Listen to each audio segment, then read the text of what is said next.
Hi అండి, నమస్తే. Welcome back to tasty spoon. నేను మీ భార్గవి. ఈరోజు మన ఛానల్లో చూపించే రెసిపీ బూందీ మిఠాయి.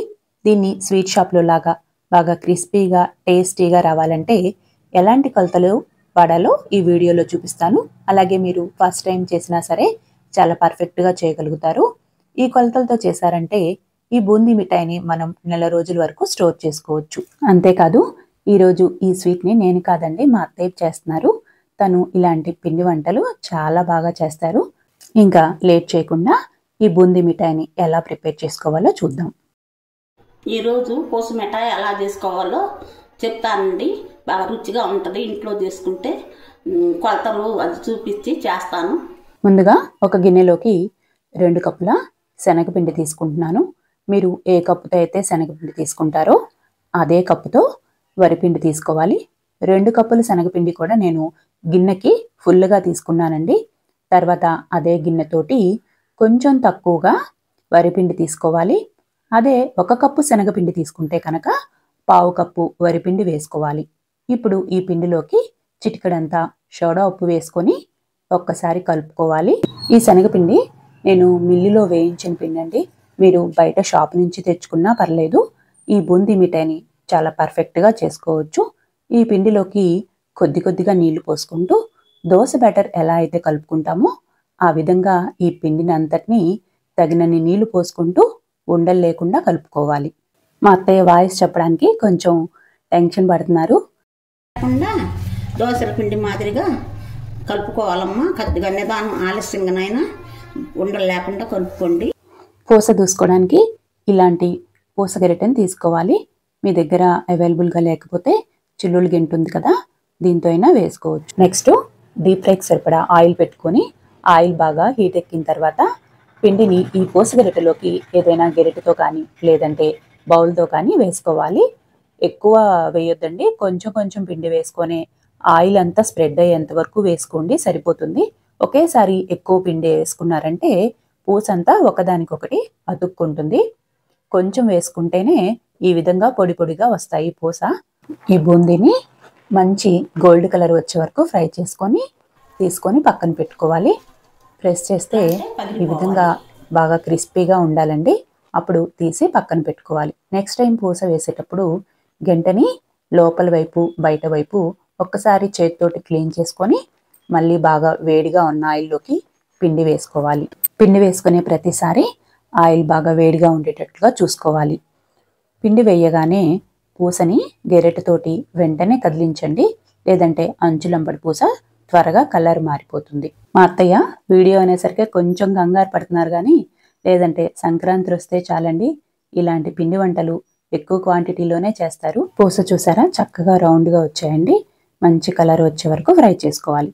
నెక్స్ట్ పూస గెరెట్ ఉంటుంది కదా, అందులో కూడా కొద్దిగా పిండి వేసుకొని బూందీ అంతా మంచి గోల్డ్ కలర్ వచ్చే వరకు ఫ్రై చేసుకోవాలి. అలాగే బూందీ అంతా ఒకటే కలర్లో ఉండేలాగా చూసుకోండి.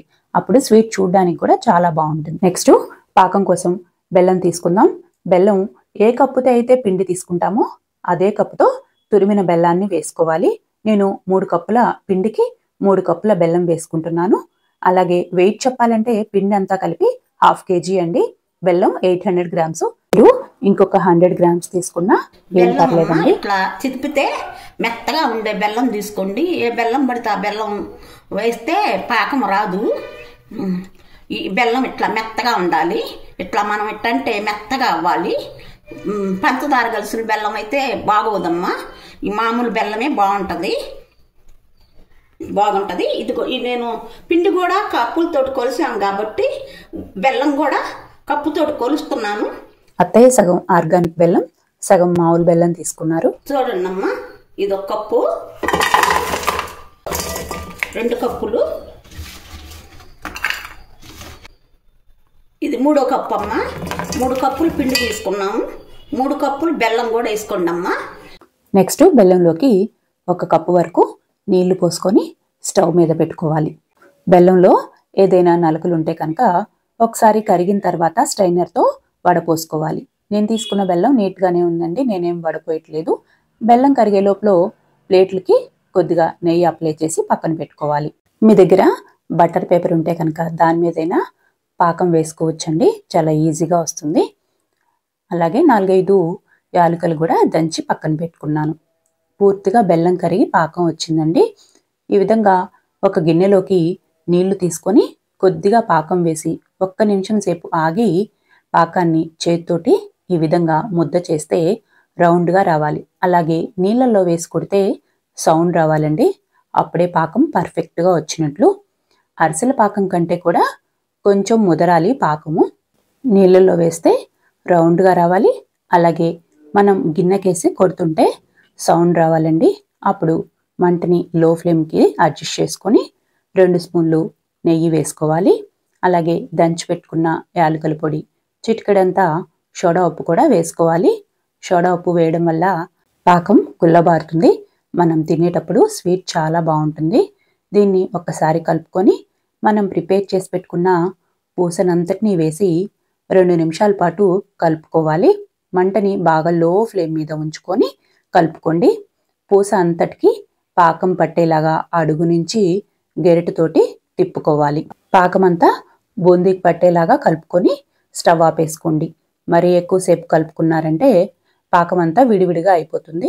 బూందీ అంతా కలుపుకున్న తర్వాత లేట్ చేయకుండా వెంటనే మనం నెయ్యి అప్లై చేసుకున్న ప్లేట్లో వేసుకొని ఈవెన్గా స్ప్రెడ్ చేసుకోవాలి.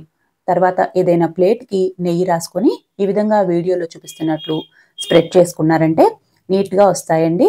అంతేకాకుండా పూర్తిగా చల్లారనివ్వకుండా గోరువెచ్చగా ఉన్నప్పుడే చాక్తో కానీ లేదంటే అట్లకాడతో కానీ కట్ చేసుకొని పూర్తిగా చల్లారనివ్వాలి. చల్లారడానికి 2-3 గంటలు టైం పడుతుందండి. అప్పుడు ఈ విధంగా ప్లేట్ని బ్యాక్ సైడ్కి ప్రెస్ చేసుకొని బోర్లించి 2-3 సార్లు ట్యాప్ చేశారంటే పాకం అంతా మిఠాయి అంతా చక్కగా ఊడొస్తుంది. ఈ బూందీ మిఠాయి ఫస్ట్ రోజు కంటే కూడా సెకండ్ రోజు చాలా టేస్టీగా క్రిస్పీగా ఉంటుంది. పాకం చక్కగా ఊడొచ్చిందండి. మనం కట్ చేసి పెట్టుకున్నాం కదా, వాటిని ఈ విధంగా విరగ తీసుకోవాలి. చూడండి ఎంత చక్కగా విరుగుతున్నాయో, బాగా క్రిస్పీగా వచ్చాయి. ఈ మిఠాయిని ఎయిర్ టైట్ బాక్స్లో పెట్టుకున్నారంటే 1 మంత్ వరకు స్టోర్ చేసుకోవచ్చు. మీకు ఈ బూందీ మిఠాయి నచ్చింది కదండి. అయితే లైక్ చేసి నా ఛానల్ని మొదటిసారిగా చూస్తున్నట్లయితే సబ్స్క్రైబ్ చేసుకోండి. Thank you.